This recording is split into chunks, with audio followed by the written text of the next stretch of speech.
안녕하세요, 청취자 여러분. 혹시 해외에 오래 계시다가 이제 만 65세를 넘기셨고 한국과의 연결 이런 걸 다시 생각하고 계신가요? 아니면 뭐 한국 국적 제도 중에 좀 특별한 이 부분 있잖아요. 특정 연령 이상 동포에게 복수 국적을 허용하는 거. 이게 궁금하셨던 분들도 계실 것 같아요. 네, 오늘 저희가 바로 이 주제를 아주 깊이 파고 들어볼 겁니다. 만 65세 이상이시고 예전에 한국 국적이셨던 분들, 이분들이 어떻게 한국 국적을 다시 회복해서 말하자면 두 개의 국적을 동시에 가질 수 있는지 그 모든 과정을 한번 살펴보겠습니다. 이걸 위해서 저희가 자료를 정말 많이 봤습니다.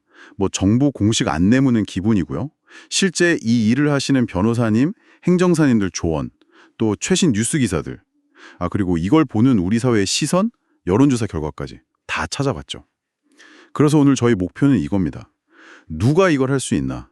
그 조건, 그리고 절차는 또 얼마나 복잡한가? 또 어떤 점이 좋고 반대로 뭘 좀 조심해야 하나? 그리고 우리 사회는 이걸 어떻게 보고 있나? 이런 핵심 정보들을 아주 명확하게 또 재미있게 전해드리려고 합니다. 자, 그럼 본격적으로 한번 시작해 볼까요? 우선 그 복수국적, 이게 뭔지부터 간단히 짚어야 할 것 같아요. 예전에는 외국 시민권 따면 한국 국적 그냥 바로 없어졌잖아요. 근데 2011년에 법이 바뀌면서 특정 조건 아래서는 두 개 이상 국적을 가질 수 있게 됐죠. 아주 제한적으로요. 모든 경우에 다 되는 건 아니고. 네, 맞습니다. 정확히 오늘 저희가 다룰 건요.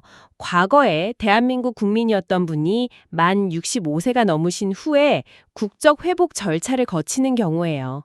여기서 제일 중요한 게 지금 가진 외국 국적을 포기 안 해도 된다는 거. 포기 안 하고 돼요. 네.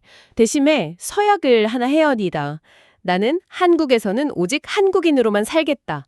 외국 국적 행사 안 하겠다. 뭐 이런 내용의 외국 국적 불행사 서약을 하는 거죠. 이 서약을 하면 이제 합법적으로 두 국적을 다 가질 수 있게 됩니다.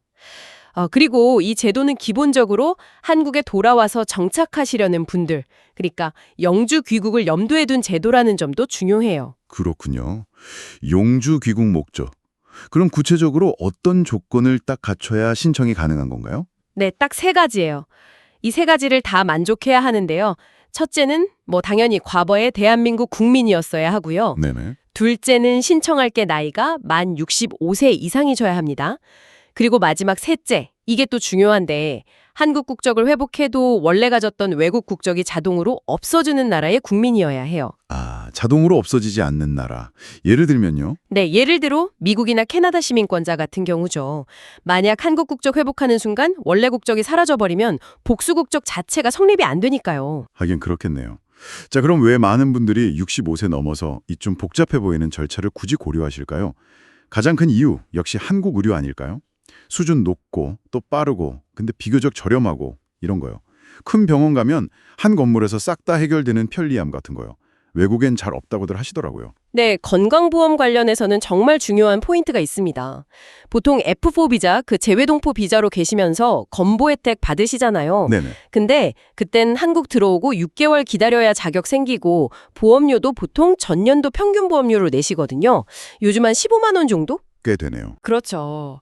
근데 국적 회복을 해서 정식으로 대한민국 국민이 되면 이 6개월 대기 기간이 없어요. 바로 건강보험 자격이 생깁니다. 바로요? 네. 그리고 더 큰 차이가 보험료인데 국적 회복 후에는 본인 소득이랑 재산 기준으로 보험료가 나와요. 한국에 소득이나 재산이 별로 없으시면 월 보험료가 뭐 2, 3만 원 이렇게 확 낮아질 수도 있어요. 와, 월 15만 원 냈다가 2, 3만 원이면 이건 정말 큰데요. 실질적인 혜택이네요. 네, 그렇죠. 근데 여기서 조심할 게 하나 있어요. 뭔가요? 국적 회복 허가 받고 주민등록증까지 나왔다고 해서 바로 다음날 병원 가시면 안 돼요.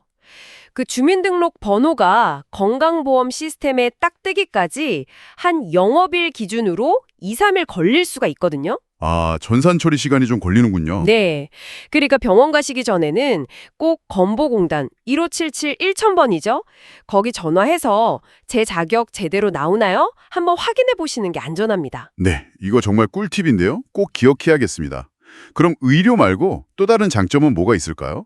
뭐 일단 한국어가 되니까 편하다는 거. 그렇죠. 언어적인 편리함, 그리고 만 65세 이상이니까 받을 수 있는 여러 경로우대 혜택들 있잖아요. 아, 네네. 지하철 무료. 네, 지하철 무료나 뭐 KTX 주중 할인 같은 거, 뭐 또 틀니나 임플란트 같은 치과 치료 지원도 있고요. 기초연금 대상이 될 수도 있고요. 그리고 미국 시민권 같은 경우엔 미국 연금은 연금대로 받으면서 한국 혜택도 같이 누릴 수 있다. 이것도 크다고 들었어요. 맞습니다. 그 점도 큰 장점이죠. 또 뭐 양국에서 투표권 행사가 가능하다는 점도 이야기되고요. 결국엔 한국 사회 구성원으로서의 권리, 편의를 다시 찾는다는 의미가 있겠죠. 와, 듣기만 해도 정말 좋은 점들이 많은데요. 근데 뭐 항상 좋은 점만 있는 건 아니잖아요. 분명히 좀 신중하게 생각해야 할 부분, 단점 같은 것도 있을 텐데요. 아까 그 외국 국적 불행사 서약이요. 이게 정확히 어떤 의미인가요? 그냥 서명만 하는 게 아닐 텐데. 그럼요. 그 서약 쉽게 말하면 한국 땅에서는 나 외국인 아니에요. 그냥 한국인이에요. 이 약속이거든요. 이게 생각보다 실생활에 영향을 많이 줍니다. 가장 대표적인 게 출입국 할 때 여권 사용 문제예요. 복수국적자가 된 다음에는 한국 들어오고 나갈 때 무조건 한국 여권 써야 합니다. 무조건요? 네, 이걸 어기면 뭐 실수든 아니든 걸리면 과태료는 기본이고 심하면 그 어렵게 딴 한국 국적이 취소될 수도 있어요. 헉, 국적 취소까지요? 생각보다 엄청 엄격하네요. 네, 나는 이제 한국인이다. 이걸 확실히 해야 하는 거죠. 그리고 또 이 서약은 그동안 외국인이라서 누렸던 혜택이 없어진다는 뜻이기도 해요. 예를 들면 어떤 게 있을까요? 만약에 자녀를 외국인 학교에 보내고 싶으셨다면 부모가 한국 국적을 회복하면 이제 한국인이 된 거니까 자녀의 외국인 학교 입학 자격이 없어질 수 있고요. 또 뭐 부동산이나 금융거래에서 외국인에게 적용되던 규제가 있었다면 이제 내국인 기준을 따라야 하는 거죠. 그렇군요. 외국인으로서의 이점은 사라진다. 또 다른 현실적인 고려사항은 없을까요? 뭐 생활 환경 차이 같은 거요? 아, 그거 정말 중요해요. 특히 미국이나 캐나다 같이 좀 조용하고 넓은 데서 오래 사시다가 갑자기 한국, 특히 서울 같은 대도시에 오시면 그 복잡하고 빠른 생활 리듬에 적응하기 힘들어 하시는 분들 생각보다 많으세요. 그럴 수 있겠네요. 편리한 점도 많지만. 네, 편리하죠. 근데 뭐 층간소음이라든지 교통체증, 좀 경쟁적인 분위기 이런 게 스트레스가 될 수 있죠. 그래서 어떤 전문가들은 국적 회복 바로 하지 말고 F4 비자로 먼저 한 몇 달이나 1년 살아보면서 테스트 해보라고 권하기도 해요. 아, F4로 먼저 살아보는 거. 그것도 방법이겠네요. 세금은 어떤가요? 세금 문제. 세금은요, 복수국적 자체 때문이라기보다는 한국 거주자가 되느냐 마느냐에 따라 달라져요.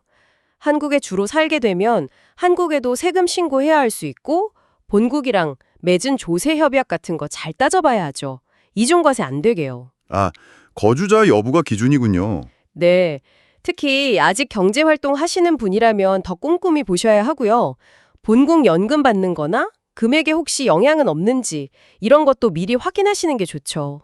혹시 자녀 문제도 있다던데요? 아, 네. 이건 좀 민감할 수 있는데 만약 자녀가 미국 시민권자고 나중에 미 연방 공무원, 특히 뭐 군대나 정보기관 쪽으로 가고 싶어 한다면요. 네. 부모가 복수 국적을 가지고 있다는 사실이 혹시라도 자녀 신원 조회할 때 조금 불리하게 작용할 수도 있다는 우려가 있긴 해요. 무조건 그렇다는 건 아니지만 가능성은 생각해 볼 수 있다는 거죠. 그렇군요. 자, 장점도 들어봤고 고려할 점도 들어봤습니다. 이제 제일 궁금한 거. 그래서 이거 어떻게 하는 건데 이 절차가 마라톤 같다는 말도 있던데요. 단계별로 좀 짚어주시죠. 제일 중요한 건 해외에서는 안 되고 꼭 한국에서 해야 한다는 거죠. 맞습니다. 그게 핵심이에요. 꼭 한국에 와서 체류하면서 진행해야 합니다. 전체 과정을 크게 보면 한 4단계 정도로 나눠볼 수 있을 것 같아요. 마라톤으로 치면 출발선 정렬, 초반 레이스, 제일 힘든 중간 구간, 그리고 마지막 결승선 통과랑 마무리 이렇게요. 4단계. 첫 단계는 뭔가요? 출발선 정렬. 1단계는 이제 출발선 정렬, 즉 서류 준비하고 신청하는 단계입니다. 혹시 예전에 국적상실 신고 안 하셨으면 그것부터 해야 하고요. 뭐 국적 회복 신청이랑 같이 할 수도 있습니다. 그리고 필요한 서류들, 신청서, 내가 왜 국적 회복하려는지 쓰는 진술서, 여권, 신인권 증서 원본이랑 사본, 옛날 한국 국적 증명서류, 기본증명서나 재적등본 같은 거, 사진, 그리고 수수료. 요즘 한 20만 원 정도 해요. 서류가 꽤 되네요. 네. 이걸 다 챙겨서 본인이 직접 주소지 관할 출입국 외국인 관서에 가셔서 신청해야 합니다. 대리 신청 안 돼요. 그리고 만약에 한국에 오래 머물 비자, F4나 거소증이 없으시면 그것부터 먼저 받아야 할 수도 있고요. 네, 본인이 직접 가야 하고 서류 내고 신청하면 바로 다음 단계인가요? 여기서부터가 2단계. 이제 인내심이 필요한 긴 기다림의 시간입니다. 여기가 사실 제일 힘들어요. 서류 내면 심사에 들어가는데 이 기간이 문제예요. 예측이 잘 안 돼요. 얼마나 걸리는데요? 공식 안내에는 뭐 2에서 3개월 이렇게 나오기도 하는데 실제로는 경험자나 전문가들 얘기 들어보면 보통 7, 8개월. 최근에는 신청이 많아서 9개월, 10개월, 심지어 1년 가까이 걸리기도 한대요. 네. 2, 3개월이 아니라 7개월에서 1년이요. 와, 이건 계획 세울 때 완전 다른데요. 그렇죠. 그래서 이 기간을 생각하고 계획 짜는 게 정말 중요해요. 그리고 여기서 아주 중요한 약간 논란도 있는 부분이 있어요. 뭔가요? 공식적으로는 신청할 때란 허가 통보 받을 때만 한국에 있으면 된다. 뭐 이렇게 해석할 수도 있는데 실제로는 이 긴 심사 기간 동안에 한국을 떠나서 해외에 오래, 예를 들어 몇 달 이상 나가 있으면 심사가 멈추거나 늦어질 수 있다는 경험담이 계속 나와요. 아, 진짜요? 그럼 심사 끝날 때까지는 그냥 한국에 있는 게 안전하다는 거네요? 네, 그렇죠. 가급적이면요. 이게 장기 체류가 부담스러운 분들께는 정말 큰 고민거리가 될 수 있죠. 와, 이건 정말 중요한 정보네요. 공식 안내랑 현장 내기가 다를 수 있다는 거 꼭 기억해야겠어요? 그럼 이 힘든 기다림 끝에 통과하면요? 드디어 3단계 허가 통보 그리고 약속의 시간입니다. 심사 통과하면 법무부 장관 이름으로 국적회복 허가 통지서가 와요. 보통 문자로 먼저 알려주고 우편으로 서류가 오죠. 그럼 정해진 날짜에 출입국 관서에서 열리는 국적증서 수여식에 가셔야 해요. 가서 국민선서하고 국적증서를 받아야 정식으로 되는 겁니다. 아, 수여식 참석도 해야 하고요? 네, 그게 원칙이에요. 근데 뭐 정말 피치 못할 사정이 있으면 사유서 내고 우편으로 받는 경우도 있다고는 해요. 그리고 정말 중요한 거. 허가 받은 날로부터 1년 안에 다시 출입국 가서 아까 말한 외국 국적 불행사 서약서 이거 내야 합니다. 1년 넘기면 허가 취소돼요. 1년 안에 서약서 제출. 이것도 꼭 챙겨야겠네요. 마지막 4단계는 뭔가요? 4단계는 이제 진짜 한국인 되기 후속 조치들입니다. 서약서 내고 서약 확인서 받았잖아요. 그거 들고 이제 동네 주민센터, 동사무소 가시는 거예요. 네. 가서 주민등록 신고하고 주민등록증 신청하고요. 번호는 바로 나오는데 카드는 한 2, 3주 걸려요. 주민등록 했으니까 기존의 FC-4 비자 거소증은 30일 안에 반납해야 하고요. 안 하면 과태료 나와요. 아, 거소증 반납도 있군요. 네. 그리고 마지막으로 주민등록증이나 번호 나왔으니까 이제 구청 같은 데 가서 대한민국 여권 신청해서 받으면 됩니다. 여권은 보통 일주일 정도 걸리고요. 이 여권까지 딱 받으면 모든 절차가 끝나고 이제 공식적으로 복수 국적자가 되시는 겁니다. 와, 정말 듣기만 해도 긴 여정이네요. 서류 준비해서 직접 가서 내고 몇 달을 기약 없이 기다리고 그동안 가능하면 한국에 있어야 하고 통과되면 또 수여식하고 1년 안에 서약서 내고 주민등록하고 거소증 반납하고 여권 만들고 와, 단계마다 진짜 꼼꼼해야 하고 인내심이 필수적이겠어요. 특히 그 심사 기간 중 한국 체류 문제, 이거 정말 큰 변수네요. 자, 지금까지는 주로 이제 개인 입장에서 이 제도를 어떻게 쓸 수 있는지, 어떤 과정을 거치는지 봤는데요. 근데 이걸 보는 우리 사회 전체의 시선은 어떨까요? 그냥 개인의 선택 문제만은 아닐 텐데 사회적으로는 어떤 의미가 있을지. 마침 최근에 관련해서 흥미로운 여론조사 결과가 나왔다고 들었어요. 네. 2024년에 법무부에서 의뢰한 조처인데요. 일반 국민 3,000명하고 또 재외동포 같은 이해관계자 555명을 대상으로 했어요. 여기서 좀 눈에 띄는 결과가 일반 국민의 한 65.5%, 그러니까 3명 중 2명 정도는 지금 만 65세인 복수국적 허용 연령 기준을 낮추는 거에 반대한다는 거예요. 반대가 더 많군요. 왜 반대할까요? 혹시 우리 세금으로 혜택만 보려는 거 아니냐, 뭐 이런 건가요? 네, 정확해요. 반대 이유 1위가 바로 그거예요. 노년층 늘어나서 사회복지 재정 부담 커질까봐 걱정된다. 57.9%. 이게 제일 높았어요. 근데 재밌는 건 이 걱정은 재외동포 그룹에서도 67%로 엄청 높게 나왔다는 거예요. 서로 걱정하는 거죠. 아, 동포분들도 걱정하시는군요. 네, 또 다른 이유로는 병역 기피하려고 국적 포기하는 사람 늘어날까봐 국민 59.7%. 이것도 높았어요. 사실 지금 법으로는 병역 기피 목적이면 국적 회복 안 되거든요. 그런데도 이런 인식이 아직 강한 거죠. 그렇군요. 연령 낮추는 거 말고 그럼 국적 회복 자격 자체에 대해서는 어떻게 생각할까요? 오히려 자격을 더 강화해야 한다는 의견이 훨씬 높았어요. 국민 응답자의 무려 76.5%가 국적 회복 허가할 때 신청 전에 일정 기간 한국에 살았어야 한다. 회복 후에 진짜 한국에 살 건지 의사를 확인해야 한다. 충분한 재산이나 소득이 있다는 걸 증명해야 한다. 이런 걸 추가해야 한다고 답했어요. 와, 꽤 구체적이네요.